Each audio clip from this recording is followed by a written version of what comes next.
Okay, today we're going to be talking about the structure and function of cells. The information found is a reflection of Chapter 3 in your book, you will be able to fill in your guided notes utilizing this video lecture. So we have two basic cell types, prokaryotes and eukaryotes. They have some similarities between the two of them in that they both contain DNA, cell membranes, and cytoplasm. But they have things that make them different from one another. Prokaryotes do not have a membrane-bound nucleus, so their DNA is free-floating. They are very small in size, and they are characteristically single-celled. So we're talking primarily about bacteria here. Eukaryotic cells do have a true nucleus, so their DNA is bound within the nucleus. They are greater than 20 micrometers. They are single-celled, and they include animals, plants, fungi, and protists. Viruses, on the other hand, are a different kind of bird, and they are considered acellular. And the common question that you encounter is, are viruses alive based on the characteristics of living things? Well, viruses do have RNA and DNA, but not both. They do have a protein coat that protects their nucleic acid, but they do not have a cell membrane, and they cannot reproduce on their own. They must have a host cell, and they utilize this host cell to inject their DNA into it, and that cell then begins to reproduce the virus, and the cell bursts and releases more viruses. So it is always a big question. So let's talk about now the parts of the eukaryotic cell. Here's a nice picture.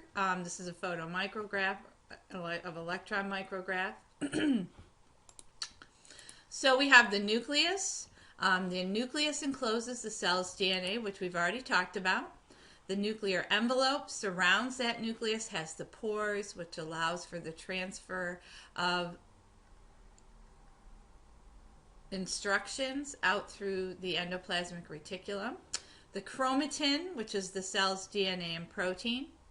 And we have chromosomes, one DNA molecule and its proteins. So chromosomes, which I'm sure you're familiar with, are really the job description. Each chromosome in humans, we have 23 pairs of chromosomes. Other organisms have different numbers of chromosomes. Your nucleolus is a small round mass, and it is that darker area that you see. Sometimes you can see it when you're looking in a compound microscope, but not necessarily. And the nucleolus is very rich in RNA. Now let's move on to ribosomes. Ribosomes are the production factory for proteins. They're found in your cytoplasm. They're also found attached to the endoplasmic reticulum. As I said, they're the site of protein synthesis. They contain two subunits, which is this 40S and 60S. These units are based on sedimentation. So here we have a ribosome, and you can see that the protein here is being made by the ribosome. This is the ribosome. This is the messenger RNA. Here's your subunit, large one, small one, and this is the cistern. Again, this is that classic picture for your codon. This is your transfer RNA, your transfer RNA, is here with the codon. Your messenger RNA transcript is here. And it's just a different picture. Same things are happening. The endoplasmic reticulum is your channel system factor in the modification and movement of molecules throughout the cell. As I said, you can see here in the picture where the pores of that nuclear membrane feed in to that endoplasmic reticulum. In animal cells, it's continuous with the nuclear membrane. As I stated, they are flattened and arranged in sacs. There are two types, the rough endoplasmic reticulum and the smooth endoplasmic reticulum. The rough endoplasmic reticulum, the ribosomes give it that rough appearance. Polypeptide chains enter here and are modified. They're called glycoproteins, and I know you've seen this word before in regards to cell membrane. Smooth ER, there are no ribosomes on the surface. What happens here is lipids are made inside the tubules, including those steroid hormones. There are large amounts of smooth ER found within your liver cells, which makes sense. Golgi bodies, we've heard to it referred to as like the little UPS of the cell. It is responsible for packaging. Puts those finishing touches on proteins and lipids as they arrive from the endoplasmic reticulum, packages them up, and ships them out to be utilized for their final destination. So here you can see we're going to talk about exocytosis, vesicles, and endocytosis. So here is your vesicles, and they're moving out to get rid of what has been made. So material arrives and leaves in those vesicles. Your mitochondria is their powerhouse of the cell. It's the place where ATP is produced. And we're going to talk a little bit about the cycles that take place here a little later on in this lecture. There's a double membrane system. You have your outer membrane here and your inner membrane. Some of the parts are the cristae and the matrix. The reaction, as you know, there's three parts to it, glycolysis, the Krebs cycle, and the electron transport chain. This entire process is initiated with the presence of oxygen, which would make it an aerobic respiration or aerobic reaction. The sites of Krebs cycle and electron transport chain is again in the mitochondria. Your plasma membrane is your cell membrane, and we have some nice pictures here. It is selectively permeable. It is that critical boundary between the cell and its environment. It's very thin. It's nanometers thin. It's also been referred to as the fluid mosaic model or the bilipid layer. It functions to regulate an exchange between the cell and the environment. Cells need nutrients and needs also to get rid of waste. So there's processes that take place. Some of them require ATP or energy. Some of them are passive. Some of the buzzwords, and again we'll talk about these shortly, are diffusion, osmosis, active transport, facilitated diffusion, just to name a few. As I said, it's selectively permeable. And here you can see this is your concentration gradient and how we'll talk more about how things move. So CO2, water, and oxygen all pass freely. Starch and large proteins, though, are not able to do that. So as you can see here in my picture, we have oxygen, carbon dioxide, and other small non-polar molecules. Some water molecules move freely. Let's just review a little bit here. This is your bilipid layer. These are your phospholipids. This is the hydrophilic, water-loving, hydrophobic, water-hating. Glucose and other large polar, like water-soluble molecules, ions, hydrogen, sodium, potassium, calcium, they can't move freely. That requires some type of a transport system, which is what we'll talk about here shortly. So we have membrane proteins. These are critical in helping to move things. There's different kinds. We have receptor proteins, channel proteins, which you can see here are always open. We have gated channel proteins, which are closed position here. Carbohydrate groups. Here's again your bilipid layer. This is your phospholipids.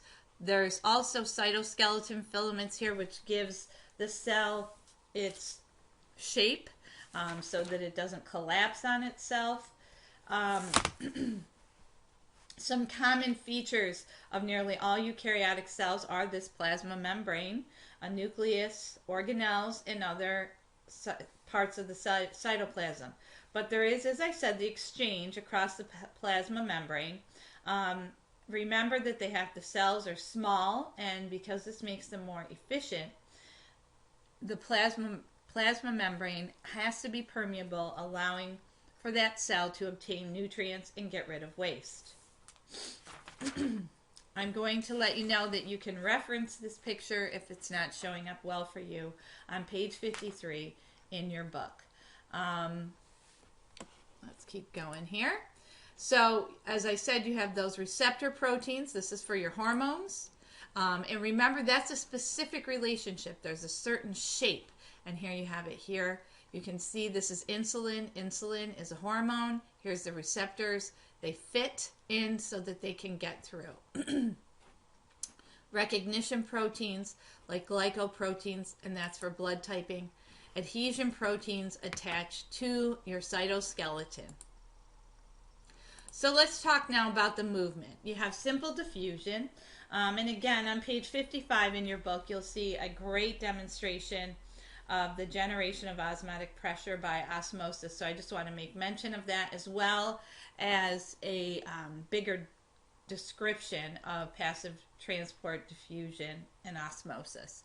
So simple diffusion is the net movement of like molecules or ions down a concentration gradient. The key here is it moves from high to low and does not require any energy input.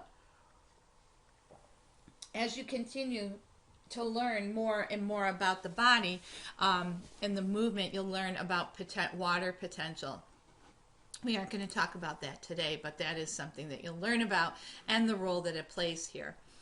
Factors affecting diffusion rate would be concentration gradient, the size of the molecule, which I've already mentioned, temperature, the medium it is diffusing in. So these are all key factors in affecting how quickly diffusion does or does not take place. Osmosis is completely different. It is still diffusion, but it only has to do with water moving across that membrane. The direction of flow is determined again by that concentration gradient moving from high to low.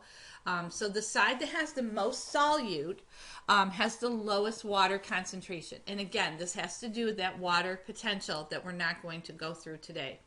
But you have to understand that has to do with the movement of water and the concentration of the solute.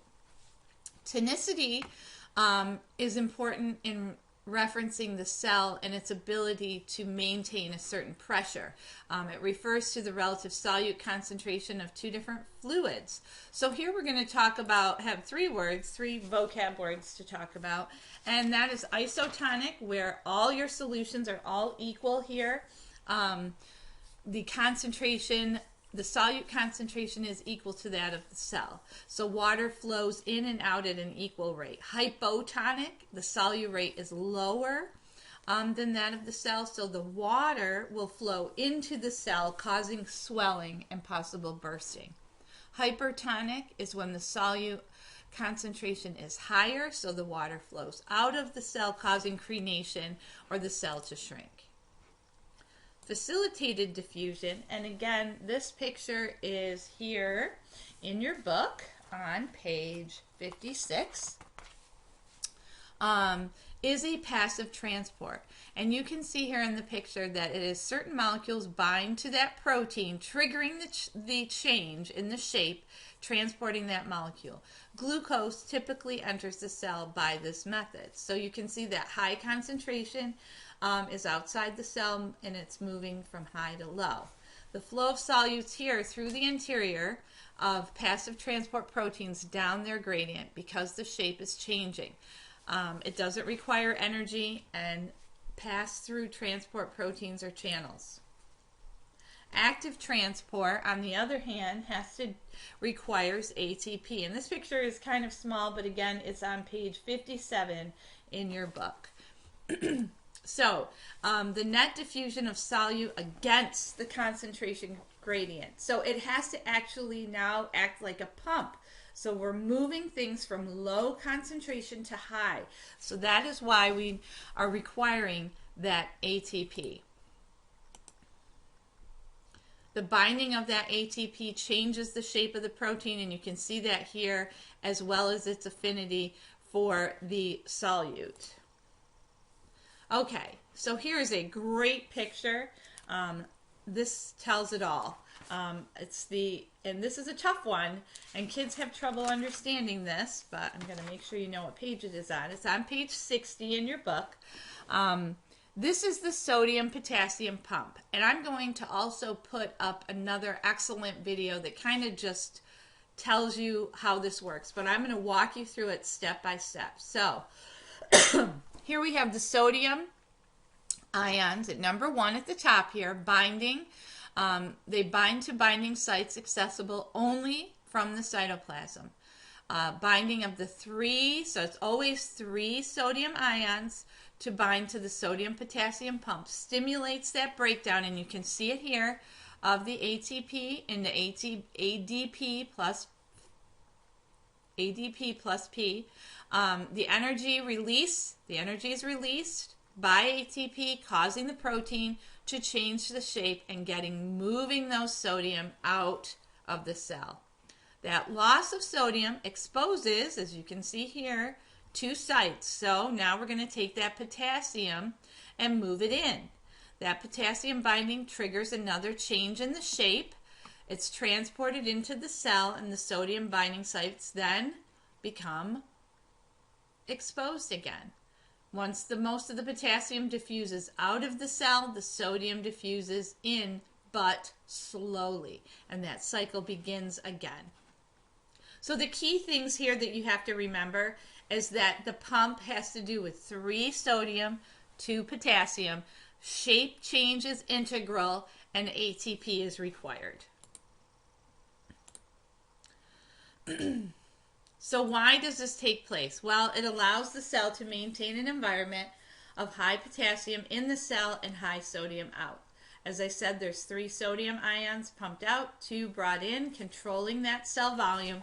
Because it's moving against the concentration gradient, it requires ATP. Now, bulk transport and transport of large molecules or particles in or out of the cell. This is where we're going to talk just quickly about exocytosis, and I already mentioned that. It's the secretion or movement of things out of the cell. Endo is the taking in of nutrients and moving them into the cell. Cytoskeleton has to do with cell shape. It's all protein fibers, and this is a great picture here. Here's your plasma membrane, and as I noted before, they're attached to a protein. Here's your Golgi apparatus, which is responsible for the packaging, and the mitochondria. So what it does is it acts like tent poles or scaffolding and supports the cell membrane, anchoring those organelles in place. Flagella and cilia allow for movement. Cilia is short and numerous, and it usually surrounds the cell. We find this in our respiratory tract. Flagella is long, less numerous appendages, like in the euglena. Lysosomes, they break down complex molecules. They contain digestive enzymes. This is a nice picture here. You can see here the Neisseria gonorrhea is being engulfed by a neutrophil or a white blood cell, and it's going to digest that and break it down. Phagocytosis is the process that takes place where that engulfing of the bacteria. Vacuoles and vesicles. Vacuoles I know you're familiar with, especially in plant cells. They help maintain the shape of a cell a lot of times, and in plant cells they're much larger than animal cells, and they have water and food. Vesicles, the same thing. Centrioles are rod-like structures. They are in pairs. They are very important as we begin to talk about in our next chapter the reproduction of the cell. They release spindle fibers that attach to the centromeres of the chromatids and help during cell division. Cell walls are found only in onion skin. Boy, that should look familiar to you after doing the microscope lab. They maintain that shape of the cell. They help to allow for that pressure, that turgor pressure, maintaining that. They're also in bacteria and fungi. They're absent in animal cells. Okay, so I'm going to end the presentation here. And then, so I'm breaking this into 2 parts, and then we're going to move on to talking about the cell and energy and how it is created.